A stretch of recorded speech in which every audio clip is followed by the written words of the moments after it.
Evo stigli smo u restoran, u Steakhouse. Dovela sam Patrika na večeru, pošto sutra odlazi nazad doma. Pa eto, da se malo počastimo. Evo ga večerica. Ako ćete ikad ići u Sydney, ovo vam je najbolja slastičarnica, to je gelato, sladoled.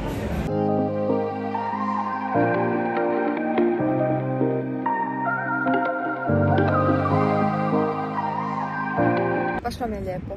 Smo došli sjest na plažu, pojeli fini sladoled i chillamo. Eto, to je jedna stvar što mi se stvarno u Australiji sviđa. Što ima jako puno plaža, to jest u Sydneyu, gdje možeš ovak doći i chillat. Ljudi si donesu dekice, piknik, cuga, hrana, društvo i samo onak chillaš i gledaš u ocean. Top. Ovdje Patrik. Malo smo tužni, ali vidjet ću ga brzo. Idem doma i ja možda brzo za par mjeseci, pa eto. Baš nam je bilo lijepo. Fakat nam je bilo lijepo.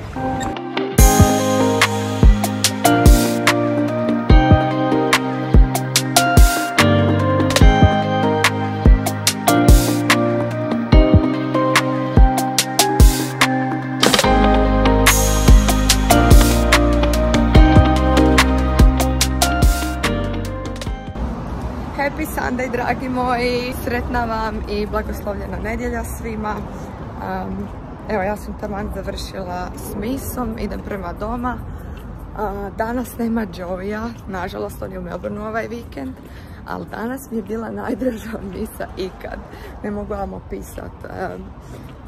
Baš me ispunilo, baš me potaknulo na razmišljanje o nekim stvarima i baš sam onak, kak se kaže, recharge, ispunjena, napunjena, spremna za novi tjedan. Crkva koju inače idemo nam je 5 minuta pješke, tako da uvijek se šetam i inače idem bez mobitela na misu i s mise i maknem ga, ostavim ga pol nedelje sa strane, ali danas sam ga uzela zato što sam solo i za svaki slučaj. Baš sam sretna, nadam se da će vama biti blagoslovljena nedjelja i da ćete se odmoriti, napuniti i biti sretni.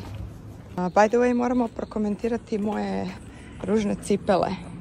Znate da sam frik za ružne cipele, pa eto, usput da vam pokažem današnji izbor. Evo kak je ovdje lijepo. Tamo mi je bazen. Evo ljudi, baš sam happy s novim stanom. Skoro sam iskopala oko.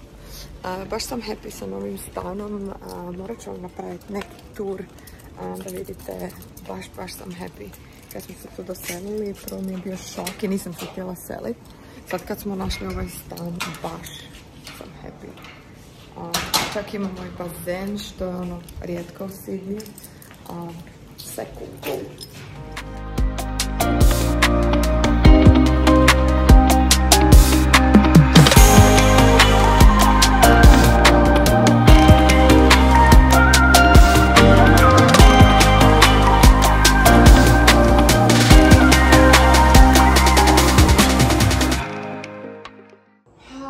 Slaganje kreveta opet ujutro. Dobro je za rutinu. Ponavljamo gradivo iz prošlog vloga.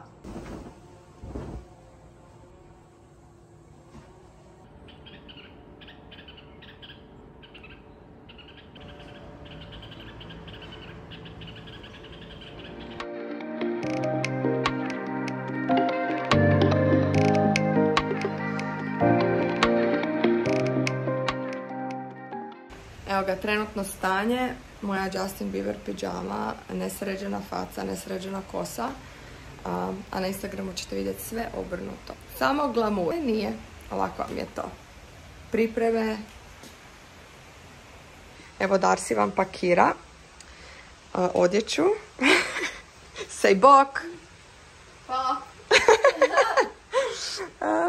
Darcy pakira odjeću jer danas imamo launch party u jednom od najvećih dućana tu u Australiji. Zove se Myer, tako da, eto, tako vam to izgleda kad se priprema za evente. Ja sam na cvijeću, ona je na robi, Nismo spremne, u pidžamama smo, bez šminke, ali eto, polako ide. Evo, cvijeće nam je uskoro gotovo. Gledajte kako je ovo slatko. Imamo naš logo ovdje i ovo se ovdje zove Baby Breath, a kod nas se to zove šlajer, ja mislim. Eto, cute.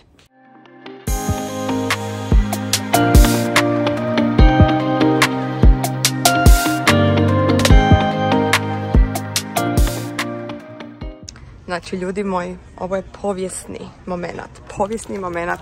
Upravo sam stavila naš logo u slačionu u Majeru. Znači, ovo je fakat. Darcy slaže. Gledajte kako je ovo. Jedan proud moment. Da nam je tu naš brand. Je li to moguće? Evo.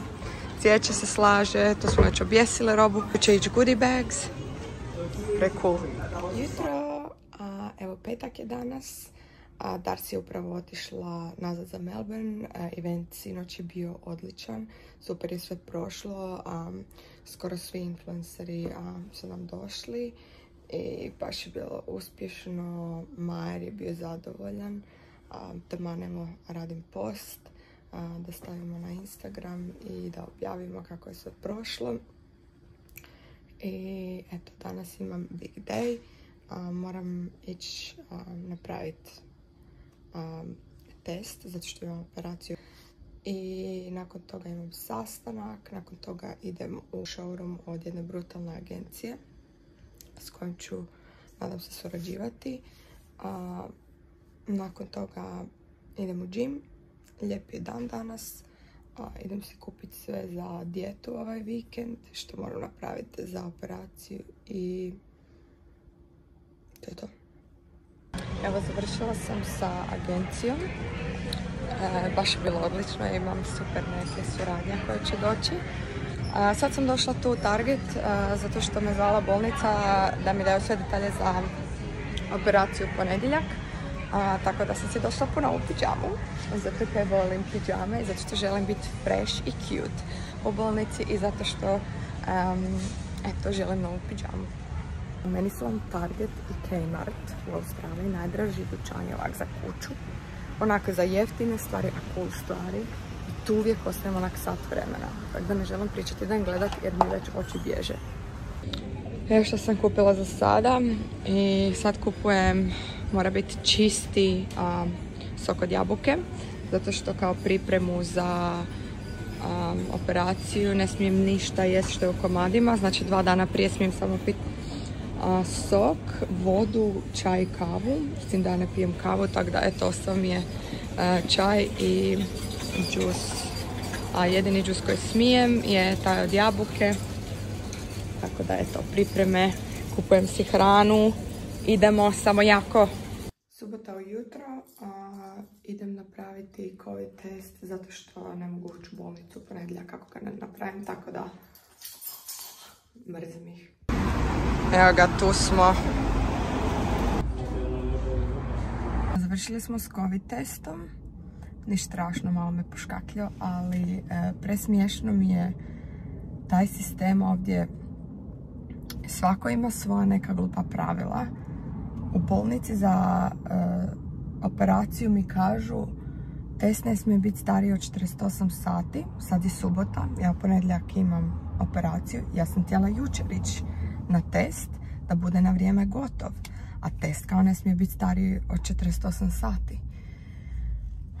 I nazove me doktorica, nešto mu pričamo, a kažem, ja taman idem na test. Ona kaže, ne, nećemo ti priznat, ne smije biti stariji od 48 sati. Sutra, odi sutra. Ja rekao, dobro, idem sutra je danas, subota. Da bi ovi meni tu rekli, pa rezultat će ti tek doći do 72 sata. Znači, to je onak 3 dana nakon operacije, a ovi, što nije onda bilo logično da sam išla u četvrtak ili petak, kako treba toliko testu da bude god. Bože pomozi, dobro, ja znam da oni kažu do 72 sata. Malo su mi suzne oči od tog testa, ali mi je preglupo. Jedan jedno, drugi drugo, treći treće i to je zapravo toliko frustrirajuće. Zapravo jako česta situacija ovdje u Australiji. Pogotovo u zdravstvenom sustavu. Pogotovo, znači to je posebna priča, to ću morati posebnih 5 videa napraviti da bi uopće vam objasnila kako šta tu funkcionira i koliko košta. Ali dobro, da sad ne brbljam previše, idem dalje, idem u gym. Danas mi počinje dijeta za operaciju, ne smijem ništa jest što je komadima, mora sve biti zblendeno i sutra ne smijem ništa jest, samo pit i u ponedjeljak moram do 12 samo vodu i to je to. Bože pomozi, ja sam tako ljuta kad sam gladna. Gladna sam već sad, ali dobro. Idem u gym i idem počistiti cijelu kuću jer nakon operacije neću moći niš. Tako da ide detail cleaning. Sve ćemo bakterije pobiti. Ja sam vam freak za čišćenje, sam da znate.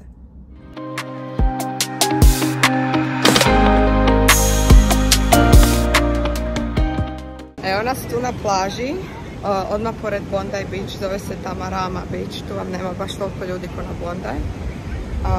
Ja se sunčam, odmaram, Joey vam je to dosadno, onda on ode onak okolo hodat. Dođe, Petra, brzo probudi se, moram ti neke pokazati. Kaj je frajer našao i otkrio. Ne znam da li neko iz Australije sad ovo gleda i reći će pa to već postoji, to ja već znam, ali mi ovo nismo znali, meni je ovo presmiješno.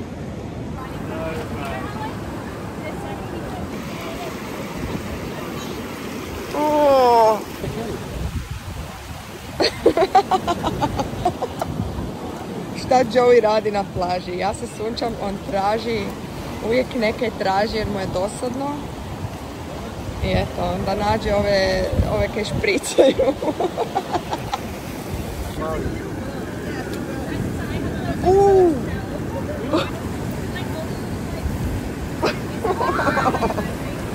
gladna, ljudi moji, nisam jela od petka, sad je ponedjeljak, 2 popodne.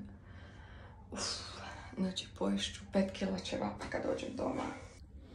Evo me detalje outfita. Oblačenje. Spremni smo. Evo nas, stigli smo u bolnicu. Presukli smo se, spremni smo za operaciju i veselim se. Biće sve ok, biće sve super. Jel me, budna sam, dehidrirana jer nisam niš jela ni pila. Ali sve je prošlo ok. Show me chocolate. Check out. Idemo doma. Evo me, stigla sam doma. Joey mi radi večeru za Valentinovo. Pošto je danas Valentinovo i eto doma smo. Ovdje mi je moj snack pack. Tablete koje moram pit, snacks, punjač i voda. To je sve što mi treba.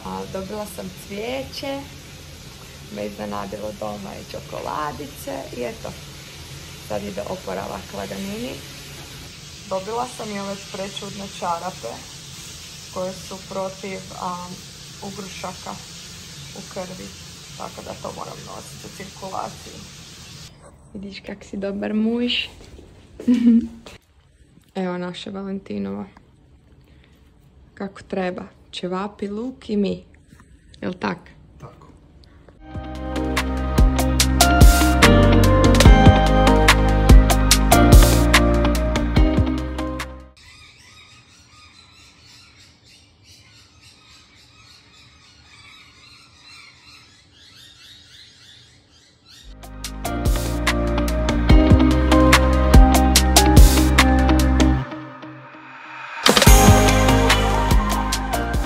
Ljudi moji, nisam dugo radila update zato što sam doma odmarala i oporavljala sam se od operacije.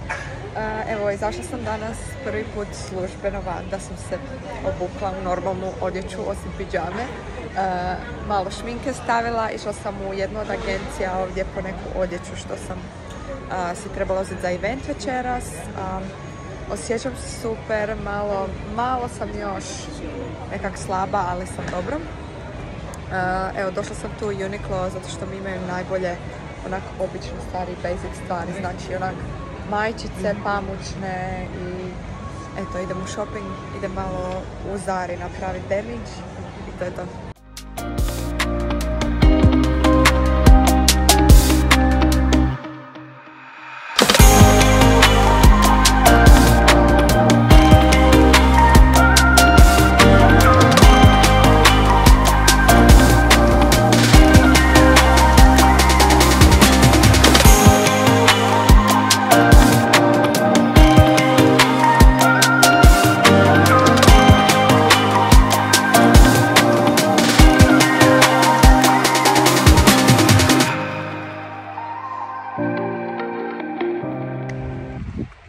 Evo nas, subota je, idemo na ručak, pošto je Joey u Korizmi se odrekao mesa, a ne voli ribu.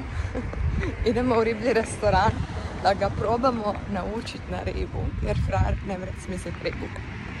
Tako da, hoćemo probati ribu. Yep. Jesi spreman? Yep. Apsolutno predivan dan, 27 stupnjeva. More, vidim more, joj, predivno. Joj, zašto sad će zima doći? Ne bi zimu. Ovo je meni jedan od najdražih restorana, ali se mora ići u Manly, nije u Sydneyu, nego možda pol sata od Sydneya, ali je to paviljon kao.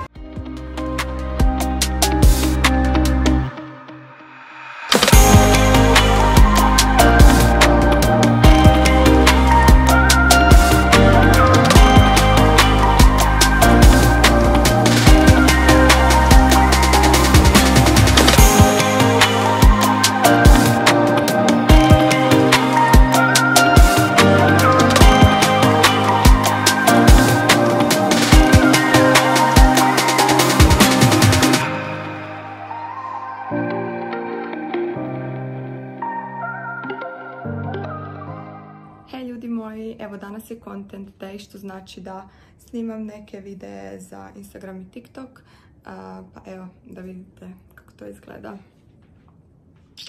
Nered svuda u kući, cijela kuća mi je u raspadu, ali dobra, sredit ćemo. I by the way, ovako vam to izgleda kad ja snimam neki haul ili neki video za TikTok ili Instagram, one moje outfite, evo ovako meni kuća izgleda.